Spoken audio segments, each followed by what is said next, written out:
আসসালামু আলাইকুম ওয়া রাহমাতুল্লাহ। দর্শক, আমার এই ভিডিওতে আপনাদের স্বাগত। দর্শক, ইরানি যুক্তরাষ্ট্রে হামলা নিয়ে বিশ্ব নেতারা কি বলছেন? শত্রু মিত্র উভয় হতবাক করে গতকাল শনিবার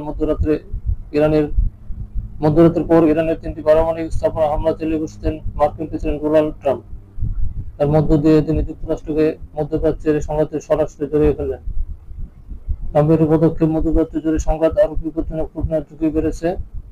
বিশ্ব নেতা ও কূটনীতিকদের কেউ কেউ এর নিন্দা জানিয়েছেন, অন্যরা উত্তেজনা প্রশমনের আহ্বান জানিয়েছেন।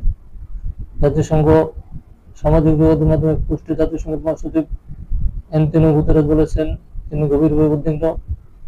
তিনি হামলাকে উত্তেজনাপূর্ণ একটি অঞ্চলের বিপজ্জনক মাত্রায় উত্তেজনা বৃদ্ধির ঘটনা হিসেবে বর্ণনা করেছেন। একে আন্তর্জাতিক শান্তি ও নিরাপত্তার জন্য সরাসরি হুমকি বলে উল্লেখ করেছেন তিনি। গুতেরেস সতর্ক করে বলেন, এই সংঘাত দ্রুত নিয়ন্ত্রণের বাইরে চলে যাওয়ার ঝুঁকি বাড়ছে, যা বেসামরিক মানুষ এত অঞ্চল সারা বিশ্বের জন্য ভয়ানক পরিণতি ডেকে আনতে পারে। যুক্তরাজ্য সামাজিক যোগাযোগ মাধ্যমে যুক্তরাজ্যের প্রধানমন্ত্রী কিয়ার স্টারমার বলেন, ইরানকে কখনোই পারমাণবিক অস্ত্র অর্জন করতে দেওয়া যাবে না। যুক্তরাষ্ট্র সেই হুমকি কমাতে পদক্ষেপ নিয়েছে। তিনি ইরানকে আলোচনা টেবিলে ফেরার ও এই সংকটের একটি কূটনৈতিক সমাধান পৌঁছার আহ্বান জানান।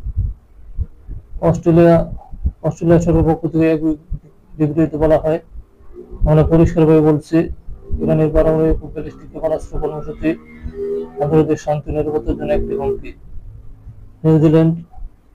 নিউজিল্যান্ডের পররাষ্ট্রমন্ত্রী উইনস্টন পিটার্স কূটনৈতিক প্রক্রিয়ার সংকট সমাধানের আহ্বান জানিয়ে বিবৃতিতে বলেন, মধ্যপ্রাচ্যে চলমান সামরিক কর্মকাণ্ড অত্যন্ত উদ্বেগজনক। এই উত্তেজনা যাতে না বাড়ে তা নিশ্চিত করা খুবই গুরুত্বপূর্ণ। মেক্সিকোর পররাষ্ট্র মন্ত্রণালয় সংঘাতে জড়িত পক্ষগুলোর প্রতি কূটনৈতিক সংলাপ শুরু করা ও শান্তি প্রতিষ্ঠার আহ্বান জানিয়েছে।